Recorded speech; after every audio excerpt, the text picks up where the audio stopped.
Selamat pagi. Anda menyaksikan live event Hari Kemerdekaan Republik Indonesia ke-79 bersama saya Valencia Melvinsi. Dan saya Iqbal Himawan. Kita tampil berbeda hari ini. Dan pada live event kali ini pemirsa kami akan mengajak Anda untuk menyaksikan berbagai kegiatan. Baik itu jelang upacara pengibaran bendera.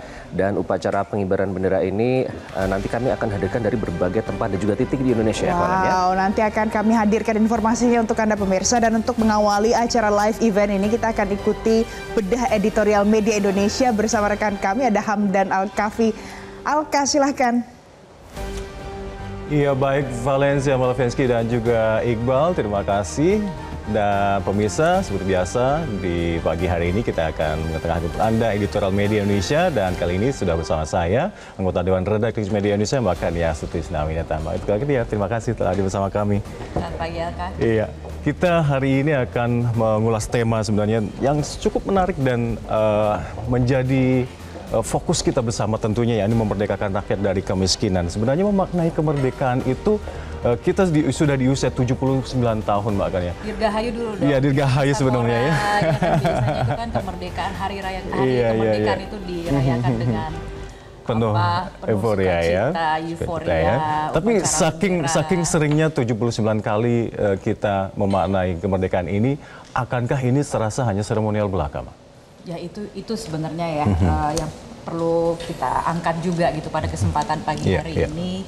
Kalau dulu itu kan kemerdekaan awalnya itu adalah dimaknai sebagai pembebasan dari belenggu penjajah asing, tapi dengan perkembangan zaman tentunya arti kemerdekaan itu juga berubah dan juga berkembang begitu. Nah, kalau kita melihat sekarang ini kan peringatan kemerdekaan tidak boleh hanya ditandai dengan euforia gitu kan. Kita tahu biasanya selalu disertai dengan upacara, kegiatan lomba-lomba yang khas begitu. Boleh-boleh saja begitu ya. Namanya juga kita merayakan gitu ya. Memperingati begitu. Nah, tapi kemudian kita juga ingin kita semua memaknai kembali atau merefleksikan arti dari kemerdekaan. Tadi Alka sudah mengatakan 79 tahun ya, berarti di tanggal 17 Agustus ini. Nah, kita ingin merefleksikan dengan mengangkat sejumlah tantangan yang masih dihadapi oleh bangsa dan negara ini. Dan berbagai tantangan pasti sudah menghadang kita ya, meskipun nanti ada pemerintahan baru itu, dan itulah yang menjadi tantangan kita nanti ke depannya. Kita harus perlu kolaborasi, sinergi antara semua stakeholder yang ada pastinya. Nanti kita akan bahas lebih jauh makanya, dan tentunya pemirsa memasuki tahun terakhir di 8 dekade Indonesia merdeka ini, sejumlah capaian memang telah diraih. Dan itulah mengapa kemerdekaan ini bisa menjadi jembatan emas bagi bangsa Indonesia ini untuk meraih puncak kejayaan. Dan kemerdekaan ialah suluh penerang yang membangkitkan optimisme bagi lempangnya jalan menuju kemajuan bangsa. Dan pemirsa, inilah editorial Indonesia dengan tema memerdekakan rakyat dari kemiskinan. Bersama saya Hamdan Al-Kafi dan juga Kania Sutisnawinata untuk Anda.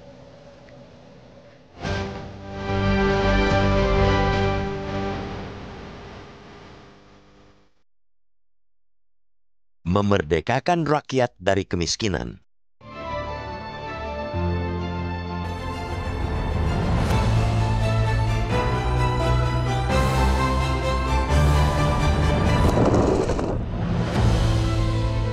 Memasuki tahun terakhir 8 dekade Indonesia merdeka, sejumlah capaian telah diraih. Itulah mengapa kemerdekaan bisa menjadi jembatan emas bagi bangsa ini untuk meraih puncak-puncak kejayaan. Kemerdekaan ialah suluh penerang yang membangkitkan optimisme bagi lempangnya jalan menuju kemajuan bangsa. Namun, jujur kita akui, tidak sepenuhnya cita-cita kemerdekaan sudah mampu diwujudkan. Indonesia memang telah merdeka dari penjajahan, namun belum sepenuhnya merdeka dari kemiskinan. Tujuan kemerdekaan tidak lain agar bangsa ini berdaulat dan sejahtera. Cita-cita bangsa ini sebagaimana berkali-kali disampaikan oleh Presiden Soekarno ialah bahwa di dalam Indonesia yang merdeka tidak boleh ada kemiskinan. Dalam pidato di hadapan anggota Badan Penyelidik Usaha Persiapan Kemerdekaan Indonesia atau BPUPKI pada 1 Juni 1945, pertama kali Bung Karno menandaskan itu. Tapi jalan memberantas kemiskinan teramat terjal dan berliku.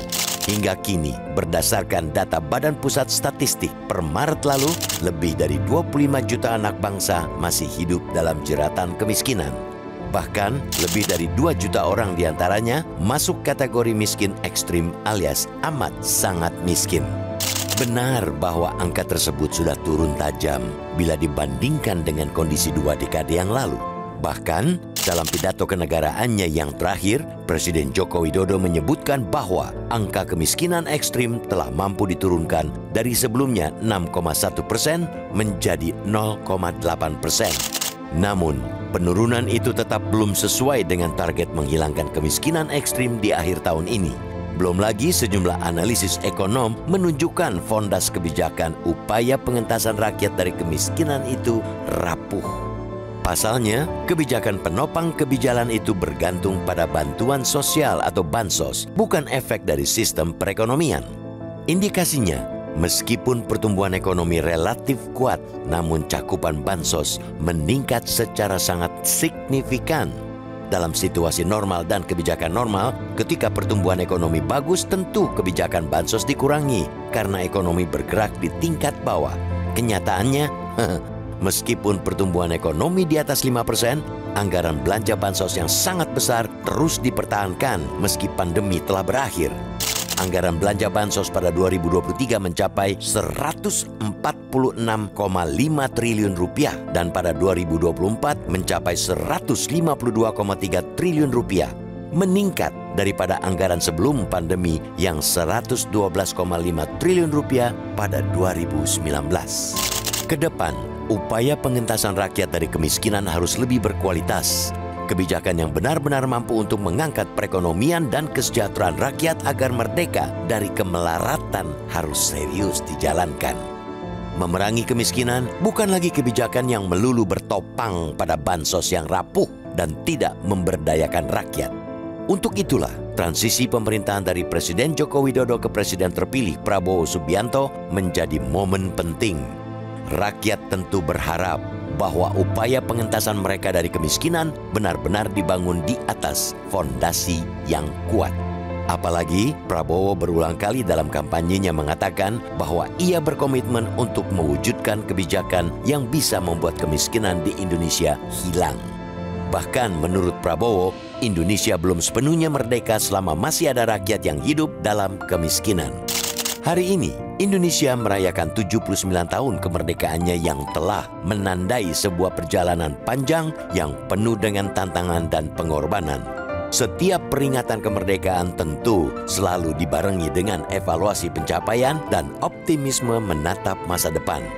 Momen kali ini menjadi berbeda dengan Ibu Kota Nusantara menjadi pusat perayaan dan upacara. Hal itu menandakan awal dari transformasi besar bagi Indonesia menuju masa depan yang tidak lagi Jawa sentris, melainkan Indonesia sentris demi masa depan yang lebih cerah dan sejahtera. Indonesia sentris yang melambangkan pemerataan pembangunan, pemerataan kesejahteraan, pelaksanaan keadilan. Memasuki tahun terakhir dalam dekade ke-8 usianya, bangsa ini tentu masih terus berupaya menatap masa depan dengan penuh optimisme untuk mewujudkan kemerdekaan sepenuhnya, termasuk kebebasan dari kemiskinan. Dirgahayu Indonesiaku, merdeka!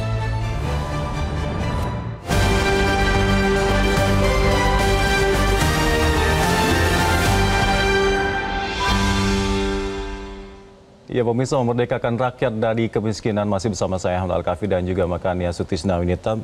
Memang kita sudah merdeka dari penjajahan khususnya Makania. Namun khususnya terkait dengan kemerdekaan dari kemiskinan ini kita tampaknya harus menjadi catatan khusus Makania. Harus menjadi catatan khusus seperti yang tadi sudah diulas panjang lebar gitu dalam editorial bahwa memang ada perbaikan gitu, tapi apakah perbaikannya itu sudah cukup begitu dan apakah perbaikannya itu bisa sustain begitu karena pada kenyataannya kalau kita bicara soal cita-cita kemerdekaan yang hakiki begitu ya, berulang kali kita mendengar dari para pendiri bangsa yang mengaitkan cita-cita kemerdekaan yang sesungguhnya itu adalah berkaitan dengan rasa keadilan dan juga kesejahteraan begitu bagi seluruh rakyat Indonesia gitu. Nah, kemudian diangkat dalam editorial pada pagi hari ini adalah soal kemiskinan yang memang kalau menurut catatannya ada perbaikan tapi belum sepenuhnya hilang gitu dari bumi Indonesia. Ini yang kemudian memang dalam masa transisi pemerintahan seperti sekarang ini, karena begitu banyak begitu tonggak-tonggak baru begitu yang sekarang kita rayakan juga gitu dalam rangka Hari Kemerdekaan hari ini, di mana kita nanti juga upacara benderanya juga akan di IKN gitu, dan kemudian juga ada transisi pemerintahan di depan mata kita begitu. Jadi cita-cita dan harapan ini yang kemudian kita titipkan gitu kepada pemimpin yang baru nanti untuk supaya dituntaskan dan diinyahkan dari bumi Indonesia kalau kita bicara soal kemiskinan. Karena tadi kalau kita melihat kan datanya ini per bulan Maret lalu ya, data dari Badan Pusat Statistik, lebih dari 25 juta anak bangsa itu masih hidup dalam jeratan kemiskinan, masih hidup di bawah garis kemiskinan. Kamu tahu garis kemiskinan di Indonesia itu berapa per bulannya, per kapitanya? Per kapitanya berapa? 500.000 saja. 500.000 saja. Nah, bayangkan dengan 500.000 itu bisa beli apa? Tak terbayangkan. Itu tapi kalau kita bicara sekarang yang ekstrim itu yang 2 juta orang itu. Artinya ini yang kemudian menjadi catatan juga ke depan bagaimana bisa dituntaskan persoalan kemiskinan yang walaupun sebenarnya kalau melihat dari paling tidak dari statistiknya seperti yang juga sudah disampaikan dalam nota keuangan kemarin oleh Presiden, mengatakan bahwa terus menurun ya kalau kita bicara soal kemiskinan ekstrim dari 6% sekarang menjadi 0,8% gitu. Tapi bagaimana caranya supaya terus turun, bukan nambah gitu ke depannya. Nah ini yang kemudian kita titipkan harapan baru itu kepada Presiden terpilih nantinya. Iya. Sejauh mana optimisme ini menitipkan PR yang lumayan berat ini untuk memerdekakan kemiskinan dalam pemerintahan baru nanti? Mbak, seberapa optimis? Ya kalau kita melihat kan berulang kali begitu ya dalam kampanyenya kan Pak Prabowo itu selalu mengatakan untuk mewujudkan kebijakan yang bisa membuat kemiskinan di Indonesia itu hilang. Kemudian juga Pak Prabowo mengatakan Indonesia belum sepenuhnya merdeka selama masih ada rakyat yang hidup dalam kemiskinan. Jadi harusnya kita optimis. Harusnya kita optimis begitu. Tapi memang harus dicari kebijakan begitu yang memang efektif dan juga sustain begitu. Itu yang kita cari. Dan itu PR besar kita ya, ini lumayan jalan terjal juga untuk mengatasi kemiskinan ini. Dengan berbagai program tentunya dan juga insentif yang sudah dilaksanakan oleh pemerintah itu nantinya kita harapkan bisa mengatasi kemiskinan ini, dan meskipun PR besar kita dan lumayan jalan terjal untuk kesananya Mbak Tekanya ya. Iya. Iya tentunya begitu ya, karena lagi-lagi gitu kita konteksnya ini kan hari ini kan 17 Agustus Dirgahayu Republik Indonesia, kemudian nanti kita akan melihat ada sejarah baru begitu di mana upacara bendera untuk pertama kalinya itu dipindahkan sekarang dipusatkan dari IKN, dari Kalimantan Timur begitu, Ibu Kota Nusantara begitu ya. Nanti kemudian juga masih ada upacara bendera yang akan dilaksanakan di sini. Jadi nanti akan ada 2 tempat. Tentunya ini juga menjadi simbol ya, simbol transformasi begitu, karena diharapkan IKN ini kan juga akan menandai pembangunan atau upaya pemerataan pembangunan dari untuk seluruh Indonesia begitu ya. Makanya kemudian ibu kotanya ini dipindahkan. Jadi simbol-simbolnya ini sudah mengarah ke sana begitu ya Alka, untuk kemudian transformasi besar itu menjadi harapan baru bagi rakyat Indonesia. Iya, kita sepakat bahwa perayaan tidak hanya terpusat di Jakarta tapi juga di Kalimantan juga terkait dengan Ibu Kota Nusantara ini menjadi semacam simbol transformasi pemerataan pembangunan kita. Tidak hanya Jawa sentris saja makanya, tapi Indonesia sentris. Anda sepakat terkait hal ini? Ya itu yang kita harapkan ya, paling tidak dari simbol gitu ya, dari simbolisasinya itu sebenarnya ya sudah mengarah ke sana, dan itu namanya juga harapan gitu yang harus diwujudkan ke depannya.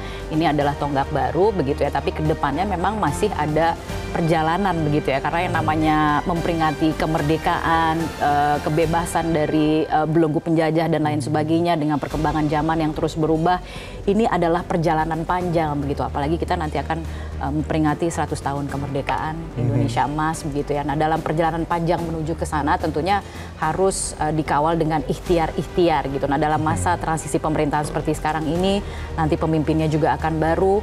Kalau kita melihat seperti misalnya RAPBN 2025, nota keuangan yang kemarin juga disampaikan oleh Presiden begitu, melihat ada shifting sebenarnya arah kebijakan pembangunan ke depannya, seperti misalnya dana infrastruktur begitu yang kemudian juga sudah jauh berkurang gitu, dipangkas gitu. Jadi arahnya ini memang akan berbeda begitu. Nah, itu yang kita tunggu juga gitu. Arah kebijakan ke depannya ini apa yang nanti akan menjadi program unggulan dari pemerintahan yang akan datang. Walaupun kita sudah mendengar ya beberapa program yang nanti juga akan dicanangkan, misalnya program makan siang atau gizi gratis gitu dan lain sebagainya, itu yang kemudian kita tunggu begitu. Implementasinya akan seperti apa dan apa yang kemudian menjadi sasaran pembangunan ke depannya. Ini yang kita tunggu-tunggu nanti terkait dengan pemerintahan baru dari Presiden terpilih Prabowo Gibran, terkait dengan mungkin fokusnya berbeda jauh dengan pemerintahan Jokowi dan pemerintahan sekarang ini ya Mbak ya. Walaupun keberlanjutan ya. Iya, walaupun keberlanjutan pasti kita tunggu-tunggu ya. Terkait dengan beberapa program infrastruktur yang sudah tidak lagi difokuskan, tapi mungkin meskipun alokasi anggaran yang turun tadi hanya sekitar 75 triliun di anggaran PUPR tadi, mungkin mereka tetap fokus tapi hanya yang menunjang program-program Prabowo Gibran seperti ketahanan pangan, mungkin infrastruktur irigasi air, tapi ini kan tetap menunjang ketahanan pangan. Mungkin fokus di situ aja mungkin makanya. Betul. Ada juga soal pendidikan, gitu, juga, infrastruktur pendidikan itu juga menjadi salah satu yang kemudian akan mendapatkan perhatian karena kita tahu itu salah satu tantangan yang kita hadapi juga soal pemerataan ya. Pemerataan tidak hanya soal kemiskinan tapi juga soal pendidikan yang berkualitas. Itu yang kemudian masih menjadi PR besar ke depannya. Kemiskinan dan pendidikan itulah yang masih menjadi PR besar itu. Jadi pemirsa, kita akan terus mengulas bagaimana usaha kita untuk memerdekakan rakyat dari kemiskinan di Editorial Media Indonesia. Kami kembali untuk Anda usai jeda berikut, tetap bersama kami.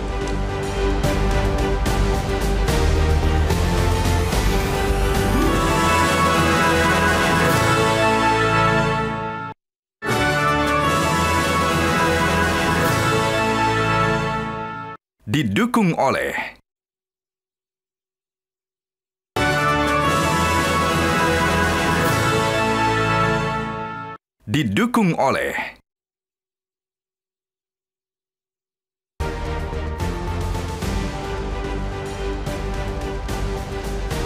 Ya, terima kasih Anda masih bersama kami di Editorial Media Indonesia di edisi hari ini, Sabtu 17 Agustus 2024, tepat bertepatan dengan perayaan kemerdekaan ke-79 Republik Indonesia dengan tema memerdekakan rakyat Indonesia. Masih bersama saya Mbak Al-Kafi dan juga rekannya Sutisna Winata. Makanya kalau kita lihat nota keuangan kemarin, Anda melihat seperti apa yang sebenarnya ingin disampaikan dari nota keuangan yang disampaikan oleh Presiden Joko Widodo ini? Iya, ini kita jadi bahas soal nota keuangan ya. Tapi ini masih ada kaitannya begitu dengan tema kita pada pagi hari ini, pengentasan kemiskinan gitu. Karena pada dasarnya mengapa kemudian nota keuangan ini penting sekali untuk dicermati dan signifikan pada tahun ini adalah karena pemerintahan yang sekarang menyiapkan anggaran untuk pemerintahan yang berikutnya gitu. Karena di akhir tahun ini kan kita akan melihat pelantikan presiden yang baru begitu. Jadi artinya anggaran yang sekarang disiapkan oleh pemerintahan yang sekarang itu akan digunakan untuk pemerintahan yang baru ke depan yang nanti akan dilantik di akhir tahun ini begitu ya. Tapi kalau kita melihat dari apa yang sudah disampaikan, temanya saja, arsitektur dari anggaran yang sudah disiapkan ini kan biasanya kita bisa melihat nih prioritasnya nanti akan ada di mana, program-program unggulannya ada di mana dan lain sebagainya, itu bisa terlihat dari anggaran yang disiapkan gitu. Nah, kalau kita melihat dari temanya saja ini kan adalah untuk menjaga stabilitas, inklusivitas dan keberlanjutan untuk meningkatkan kesejahteraan dan pemerataan gitu ya. Dari situ kan sudah cukup jelas gitu. Melalui pertumbuhan ekonomi yang inklusif dan berkelanjutan begitu. Nah, itu tema besarnya. Jadi yang perlu digarisbawahi itu adalah soal keberlanjutan begitu ya. Jadi kalaupun misalnya nanti ada perubahan, itu perubahannya ya paling tidak misalnya program yang kita tahu yang sama sekali berbeda itu adalah program gizi gratis gitu yang kemudian juga menjadi sorotan. Kemudian juga soal pembangunan IKN dan lain sebagainya itu kan juga menjadi sorotan berapa anggaran yang nanti akan dialokasikan. Jadi keberlanjutannya ini juga akan diuji begitu ya. Kalau kita melihat seperti itu. Tapi kembali lagi kepada tema kita pada pagi hari ini menyangkut soal program unggulan berkesinambungan dan kemudian juga menjaga pertumbuhan ekonomi yang inklusif dan berkelanjutan. Nah, kalau kita bicara inklusif, satu yang belum kita bahas tadi itu adalah soal pemerataan. Begitu ya, pemerataan, kesenjangan. Tidak lagi ada Jawa sentris tapi Indonesia sentris tadi. Iya, begitu. Nah, kalau kita lihat misalnya kembali lagi gitu ya, mengutip apa yang sudah disampaikan oleh BPS di awal tahun ini di Maret 2024 itu masih ada 25 juta orang sekian gitu atau sekitar 9,03% dari penduduk Indonesia yang hidup di bawah garis kemiskinan. Tadi kita sudah bahas di bawah garis kemiskinan itu artinya apa?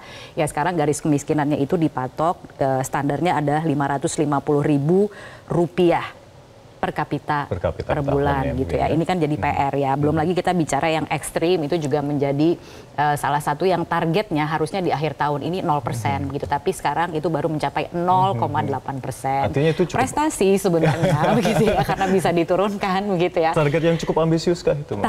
Target yang cukup ambisius dan nyaris tercapai tapi belum tercapai begitu kan. Catatannya kan seperti itu gitu. Jadi walaupun dikatakan sebenarnya kan sepanjang 5 tahun terakhir ini misalnya ada COVID yang waktu itu kita hadapi bersama-sama yang juga menyebabkan jumlah kemiskinan ini meningkat gitu. Dan sampai residu dengan COVID juga masih sampai sekarang dampaknya masih ada.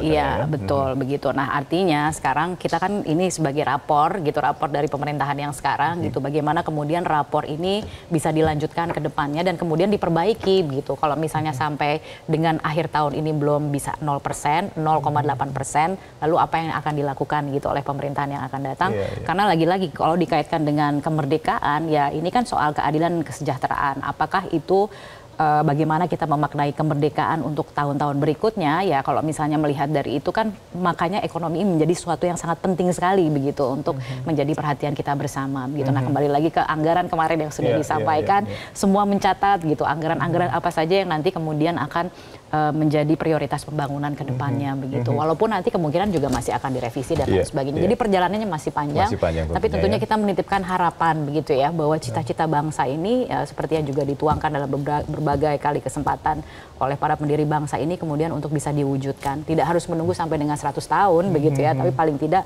di usia kita yang sekarang keberapa? Ke-79 itu kita sudah hampir mendekati begitu cita-cita ideal dari perayaan kemerdekaan Republik Indonesia. Target Indonesia Emas di 2045 nanti dengan PR yang lumayan masih banyak dan jalan yang cukup terjal nanti itu makanya seberapa besarkah target Indonesia Emas itu nanti akan kita bisa dapatkan di perjalanan sisa dari 79 ke 100 tahun ini? Ya harus optimis ya, harus optimis kalau misalnya kita melihat begitu ya dari berbagai program lagi-lagi kita kembali lagi ke desain dari rancangan atau sekarang yang sudah menjadi nota keuangan begitu, memang kemudian anggaran yang disediakan ini didesain sedemikian fleksibel untuk menyediakan ruang fiskal gitu ya, ruang fiskal ini untuk bisa mengantisipasi karena lagi-lagi kalau dikaitkan dengan ketidakpastian global karena kita hidup dalam ruang bukan ruang yang hampa begitu, ada juga tantangan global yang kita hadapi. Ini membuat anggaran itu harus dibuat sefleksibel mungkin gitu untuk mengantisipasi adanya perubahan-perubahan. Tapi intinya kan kita harus melihat bahwa target jangka pendeknya dulu. Yang pasti kan transisi pemerintahan nih di depan mata. Dan ini sangat difokuskan ya oleh Prabowo Gibran ini ya. Iya, apalagi terus nanti kan ibu kota ini kan sudah dipindahkan dan kan kita tahu begitu bahwa harapannya ini pemerataan pembangunan ini kemudian terjadi apabila ibu kota ini dipindahkan itu semua memang harus diarahkan ke sana begitu ya. Tapi kan kita bicara soal target jangka pendek, jangka menengah, jangka panjang. Jangka pendeknya paling tidak misalnya yang harus segera kita lihat bersama adalah perwujudan dari makan bergizi gratis itu seperti apa, anggarannya berapa, kemudian akan dikelola oleh siapa misalnya. Terus kemudian juga ada program percepatan renovasi sekolah. Nah ini juga sesuatu yang pendidikan kita tunggu. Ini kan kita bicara soal pemerataan ya. Pemerataan itu kan bisa pemerataan ekonomi, pembangunan, kemudian juga pendidikan begitu. Kemudian juga ada soal penguatan lumbung pangan tadi yang Anda sempat sebut ya. Iya, di ketahanan pangan tadi ya. Anda punya perhatian ya terhadap itu ya. Karena kita harus makan gitu ya. Kita harus makan dan kita harus memastikan bahwa ya harga-harga paling tidak terjangkau gitu untuk masyarakat dan lain sebagainya. Iya, terkait dengan beberapa hal yang tadi menjadi fokus beberapa hal yang kita fokuskan tadi, makanya apalagi pemerintahan Prabowo Gibran itu sangat fokus terkait dengan pemerintahan transisi tadi. Bahkan sampai ada seorang Thomas Juwandono yang sudah dimasukkan di kabinet sekarang ini. Itu tandanya seperti apa, Mbak? Ya paling tidak berarti kan sudah ada sinkronisasi ya. Itu yang kemudian yang kita harus syukuri adalah bahwa ya peralihan pemerintahan sekarang ini berjalan relatif lancar sampai dengan tadi Anda mengatakan wamen juga ada satu begitu yang baru yang kemudian kita ketahui juga adalah dari keluarga begitu, dari keluarga besar Pak Prabowo yang kemudian bisa mengawal begitu. Karena lagi-lagi kalau kita bicara soal anggaran ini biasanya anggaran yang terutama dalam masa transisi seperti sekarang ini begitu ya. Ini kan anggaran yang dipersiapkan dipersiapkan oleh pemerintahan yang sekarang gitu. Sementara pemerintahan yang baru mungkin saja punya program yang berbeda, tapi karena temanya keberlanjutan begitu ya, harusnya sih tidak terlalu berbeda jauh begitu. Tapi memang ada program-program yang kemudian juga harus disinkronkan, ada program-program baru begitu yang harus disinkronkan. Tapi tema besarnya itu adalah bagaimana kemudian pertumbuhan ekonomi ini inklusif dan juga berkelanjutan gitu.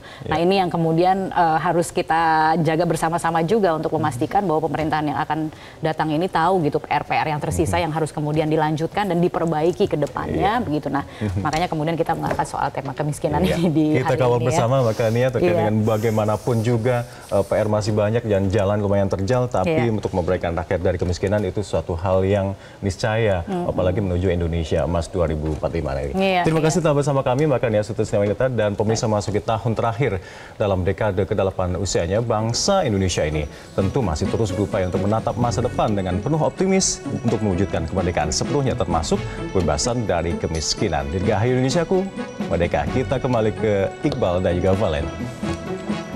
Baik, terima kasih rekan Alka, itu tadi editorial Media Indonesia. Dan kita akan melanjutkan pemirsa informasi terkini untuk Anda dalam rangkaian peringatan Hari Ulang Tahun ke-79 Republik Indonesia. Kita akan menyaksikan apa nanti yang pertama? Nanti akan ada pengibaran bendera, persiapannya dulu ya Iqbal ya. Nanti juga akan kami hadirkan untuk Anda bagaimana situasi terkini pada saat pengibaran bendera tahun ini di Hari Ulang Tahun ke-79 Republik Indonesia. Tapi Iqbal, kita harus jeda terlebih dahulu. Tetaplah bersama kami.